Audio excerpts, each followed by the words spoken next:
ಮೂಲಂಗಿ ಪರೋಟಾನ ತುಂಬಾ ಕಮ್ಮಿ ಪದಾರ್ಥದಲ್ಲಿ ಸರಳವಾಗಿ ಸುಲಭವಾಗಿ ರುಚಿಕರವಾಗಿ ಹೇಗೆ ಮಾಡ್ಬೋದು ಅಂತ ತೋರಿಸ್ತಾ ಇದ್ದೀನಿ. ನಮಸ್ತೆ, welcome back to my channel. ಇವತ್ತಿನ ರೆಸಿಪಿ ಮೂಲಂಗಿ ಪರೋಟ. ಬೆಳಗಿನ ಹೊತ್ತು ಡಬ್ಬಿಗೆ ಹಾಕ್ಲಿಕ್ಕಾಗಿರ್ಬೋದು ಅಥವಾ ರಾತ್ರಿ ಸಮಯದ ಊಟಕ್ಕೆ ಮಧ್ಯಾಹ್ನದ ಊಟಕ್ಕೂ ಕೂಡ ಮಾಡ್ಕೊಳ್ಬೋದು. ತುಂಬಾ ಸುಲಭ, ಸರಳನೂ ಕೂಡ, ತುಂಬಾ ರುಚಿಯಾಗೂ ಕೂಡ ಇರುತ್ತೆ. ಮೂಲಂಗಿ ಪರೋಟಾನ ಮಾಡಲಿಕ್ಕೆ 2 ದೊಡ್ಡ ಮೂಲಂಗಿನ ಚೆನ್ನಾಗಿ ನೀರಿಂದ ತೊಳೆದು ಸಿಪ್ಪೆನ ತೆಗ್ದಿದ್ದೀನಿ. ಕಲ್ಲಿದ್ದಂಗೆ ಅನಿಸ್ತು, ಹಾಗಾಗಿ ಸಿಪ್ಪೆನ ತೆಗೆದು ತುರ್ಕೊಳ್ತಾ ಇದ್ದೀನಿ. ಸಾಮಾನ್ಯವಾಗಿ ಮಕ್ಕಳಿಗೆಲ್ಲ ಮೂಲಂಗಿನ ತಿನ್ನಿಸ್ಲಿಕ್ಕಾಗೋದಿಲ್ಲ. ಈ ರೀತಿ ಮೂಲಂಗಿ ಪರೋಟಾನ ಮಾಡಿಕೊಟ್ರೆ ಗೊತ್ತೇ ಆಗೋದಿಲ್ಲ, ಅಷ್ಟು ರುಚಿಯಾಗಿರುತ್ತೆ. ಡಬ್ಬಿಗೆಲ್ಲ ಹಾಕ್ಬೋದು. ಮೂಲಂಗಿನ ತುರ್ಕೊಂಡಿದ್ದಾಗಿದೆ. ಮೂಲಂಗಿಯಲ್ಲಿ ತುರಿದ ನಂತರ ಈ ರೀತಿ ನೀರು ಬಿಟ್ಟಿರುತ್ತೆ. ನೀರನ್ನು ತೆಕ್ಕೊಳ್ಬೋದು ಅಥವಾ ಮೂಲಂಗಿಗೆ ಎಷ್ಟು ಹಿಟ್ಟಿಡ್ಸುತ್ತೋ ಅಷ್ಟು ಹಿಟ್ಟನ್ನು ಹಾಕ್ಕೊಳ್ಬೋದು. ನಾನು ಸುಮಾರು ಒಂದು ದೊಡ್ಡ ಕಪ್ಪಲ್ಲಿ 1 ಕಪ್ಪು ಗೋಧಿ ಹಿಟ್ಟು, 1 ಚಮಚ ಚಿಲ್ಲಿ ಫ್ಲೇಕ್ಸು, 1-2 ಚಟಿಕೆ ಅರಿಶಿನ ಪುಡಿ, 1 ಚಮಚದಷ್ಟು ಜೀರಿಗೆ, 1 ಇಡಿ ಕೊತ್ತಂಬರಿ ಸೊಪ್ಪು, ಒಂದು ಅರ್ಧ ಇಡಿಯಷ್ಟು ಕರಿಬೇವಿನ ಸೊಪ್ಪನ್ನ ಸಣ್ಣಗೆ ಹೆಚ್ಚಿ ಹಾಕ್ಕೊಂಡಿದ್ದೀನಿ. ರುಚಿಗೆ ತಕ್ಕಷ್ಟು ಉಪ್ಪನ್ನ ಹಾಕಿ ಕೈಯಿಂದಲೇ ಈ ರೀತಿ ಬೆರೆಸ್ಕೊಳ್ತಾ 4-5 ಸ್ಪೂನಷ್ಟು ಎಣ್ಣೆನ ಹಾಕ್ಕೊಳ್ತಾ ಇದ್ದೀನಿ. ಮೂಲಂಗಿಯಲ್ಲಿ ಅತಿಯಾಗಿ ನೀರಿನಂಶ ಇರೋದ್ರಿಂದ ನೀರಿನ ಅವಶ್ಯಕತೆ ಇರೋದಿಲ್ಲ. ಮೂಲಂಗಿ ನೀರಿಗೆ ಎಷ್ಟು ಹಿಟ್ಟಿಡ್ಸುತ್ತೋ ಅಷ್ಟು ಹಿಟ್ಟನ್ನು ಹಾಕ್ಕೊಂಡು ಕೂಡ ನಾದ್ಕೊಳ್ಬೋದು. ಈ ರೀತಿ ಮೃದುವಾಗಿ ಹಿಟ್ಟನ್ನು ನಾದ್ಕೊಂಡಿದ್ದೀನಿ. ಮೇಲೆ ಇನ್ನೊಂದು ಸ್ವಲ್ಪ ಎಣ್ಣೆನ ಹಾಕಿ ಮತ್ತೆ ಒಂದು ಸರಿ ನಾದ್ಕೊಳ್ಳೋಣ. ಜಾಸ್ತಿ ಮೂಲಂಗಿ ಸ್ವಲ್ಪ ಹಿಟ್ಟಿದ್ರೆ ತುಂಬಾ ರುಚಿಯಾಗಿರುತ್ತೆ ಪರೋಟ. ಯಾವುದೇ ಪರೋಟಗಳನ್ನ ಮಾಡಲಿ ತರಕಾರಿ ಹೆಚ್ಚಾಗಿರಬೇಕು, ಹಿಟ್ಟು ಕಮ್ಮಿ ಇರಬೇಕು. ಈ ರೀತಿ ಮೃದುವಾಗಿ ಹಿಟ್ಟನ್ನು ತಯಾರಿಸ್ಕೊಂಡಿದ್ದಾಗಿದೆ. ಪರೋಟಾನ ನಾನು ಸ್ವಲ್ಪ ದೊಡ್ಡದಾಗೆ ಮಾಡ್ತೀನಿ.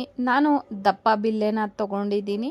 ಬಿಲ್ಲೆನ ಮಾಡಿಕೊಂಡು ಸ್ವಲ್ಪ ಹಿಟ್ಟನ್ನು ಜಾಸ್ತಿನೇ ಹಾಕ್ಕೊಂಡು ಲಟ್ಟಿಸ್ಕೊಳ್ಬೇಕಾಗತ್ತೆ.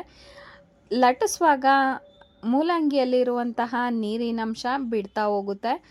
ಜಾಸ್ತಿ ಹಿಟ್ಟನ್ನು ಉದುರಿಸ್ಕೊಳ್ತಾ ಲಟ್ಟಿಸ್ಕೊಳ್ಬೇಕಾಗುತ್ತೆ. ತುಂಬ ತೆಳುವಾಗಿ ಲಟ್ಸೋದು ಬೇಡ. ಪರೋಟ ಬೆಂದ ನಂತರ ತುಂಬಾ ತೆಳುವಾಗಿಬಿಡುತ್ತೆ. ಸ್ವಲ್ಪ ದಪ್ಪದಾಗಿ ಲಟ್ಟಿಸ್ಕೊಂಡ್ರೆ ಬೆಂದಾಗ ಚೆನ್ನಾಗಾಗುತ್ತೆ ಪರೋಟ. ಮೂಲಂಗಿ ಆರೋಗ್ಯಕ್ಕೆ ತುಂಬಾ ಉತ್ತಮ. ಗ್ಯಾಸ್ಟ್ರಿಕ್ ಸಮಸ್ಯೆ ಅಥವಾ ಊಟದ ಅಜೀರ್ಣ ಏನಾದರೂ ಆಗಿದ್ರೆ ಮೂಲಂಗಿನ ಆವಾಗವಾಗ ತಿನ್ನೋದ್ರಿಂದ ಆರೋಗ್ಯಕ್ಕೆ ತುಂಬಾ ಉತ್ತಮ ಅಂತಲೇ ಹೇಳ್ಬೋದು. ಪರೋಟನ ಲಟ್ಟಿಸ್ಕೊಂಡಿದ್ದಾಗಿದೆ. ತವಾನು ಕೂಡ ಬಿಸಿಯಾಗಿದೆ. ಸ್ವಲ್ಪ ಎಣ್ಣೆನ ಅಥವಾ ತುಪ್ಪನ ಸವರ್ಕೊಳ್ತಾ ಪರೋಟನ ಕೆಂಪುಗೆ ಗರಿಗರಿಯಾಗಿ ಬೇಯಿಸ್ಕೊಳ್ಳೋಣ. ಮೆತ್ತಗೆ ಬೇಯಿಸ್ಕೊಳ್ಳೋದಿದ್ರೆ ಮೆತ್ತಗೂ ಕೂಡ ಬೇಯಿಸ್ಕೊಳ್ಬೋದು. ನಾನು ಸ್ವಲ್ಪ ಗರಿಗರಿಯಾಗೇ ಬೇಯಿಸ್ಕೊಳ್ತೀನಿ. ಮೇಲೆ ಸ್ವಲ್ಪ ತುಪ್ಪ ಅಥವಾ ಎಣ್ಣೆನ ಹಾಕಿ ಮಗ್ಚಾಕೊಳ್ತಾ ಕೆಂಪುಗೆ ಬೇಯಿಸ್ಕೊಳ್ಬೇಕಾಗತ್ತೆ. ಪರೋಟಕ್ಕೆ ನಾನು ಚಿಲ್ಲಿ ಫ್ಲೇಕ್ಸ್ನ ಹಾಕಿದ್ದೀನಿ. ನಿಮ್ಗೇನಾದರೂ ಚಿಲ್ಲಿ ಫ್ಲೇಕ್ಸು ಬೇಡ ಅನಿಸಿದ್ರೆ ಹಸಿಮೆಣಸಿನ್ಕಾಯಿನ ಸಣ್ಣಗೆ ಹೆಚ್ಚಿ ಹಾಕ್ಕೊಳ್ಬೋದು. ತುಂಬಾ ರುಚಿಯಾಗೂ ಕೂಡ ಇರುತ್ತೆ. ಮೂಲಂಗಿ ಬದಲಿಗೆ ಬರೀ ಈರುಳ್ಳಿನೂ ಕೂಡ ಹಾಕಿ ಮಾಡ್ಬೋದು. ಪರೋಟ ತುಂಬಾ ರುಚಿಯಾಗಿರುತ್ತೆ. ಅಥವಾ ಆಲೂಗಡ್ಡೆನೂ ಕೂಡ ಹಾಕ್ಬೋದು. ಇಷ್ಟ ಆದರೆ ಸಣ್ಣದಾಗಿ ಬೆಳ್ಳುಳ್ಳಿ ಕೂಡ ಹೆಚ್ಚಾಕೊಳ್ಳಿ. ತುಂಬಾ ರುಚಿಯಾಗೂ ಕೂಡ ಇರುತ್ತೆ. ಮೂಲಂಗಿ ಪರೋಟನ ಬೇಯಿಸ್ಕೊಂಡಿದ್ದಾಗಿದೆ. ರುಚಿಯಾದಂತಹ ಬಿಸಿ ಬಿಸಿಯಾದ ಮೂಲಂಗಿ ಪರೋಟ ರೆಡಿ. ಮೂಲಂಗಿ ಪರೋಟನ ಹಾಗೇನೂ ಕೂಡ ತಿನ್ಬೋದು. ಸುತ್ತಕೊಂಡು ತಿಂತಾ ಇದ್ರೆ ಇನ್ನೊಂದೊಂದು ತಿನ್ನೋಣ ಅನಿಸುತ್ತೆ, ಅಷ್ಟು ರುಚಿಯಾಗಿರುತ್ತೆ. ತೆಂಗಿನಕಾಯಿ ಚಟ್ನಿ, ಕೆಂಪು ಚಟ್ನಿ ಅಥವಾ ಮೊಸರು ಜೊತೆನೂ ಕೂಡ ತುಂಬಾ ರುಚಿಕರ ಅನಿಸುತ್ತೆ. ಮೃದುವಾಗಬೇಕು ಅಂದರೆ ಮೃದುವಾಗಿ, ಗರ್ಗರಿಯಾಗಬೇಕು ಅಂದರೆ ಸ್ವಲ್ಪ ಕಮ್ಮಿ ಉರಿ ಇಟ್ಕೊಂಡು ಮಗ್ಚಾಕೊಳ್ತಾ ಬೇಯಿಸ್ಕೊಂಡ್ರೆ ಗರ್ಗರಿಯಾಗಿ ಪರೋಟ ಆಗುತ್ತೆ.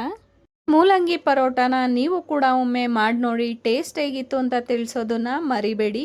ನನ್ನ ರೆಸಿಪೀಸ್ ಇಷ್ಟ ಆಗ್ತಾ ಇದ್ದರೆ ದಯವಿಟ್ಟು ಲೈಕ್ ಮಾಡಿ, ಕಾಮೆಂಟ್ ಮಾಡಿ, ಶೇರ್ ಮಾಡಿ. Thank you so much for watching.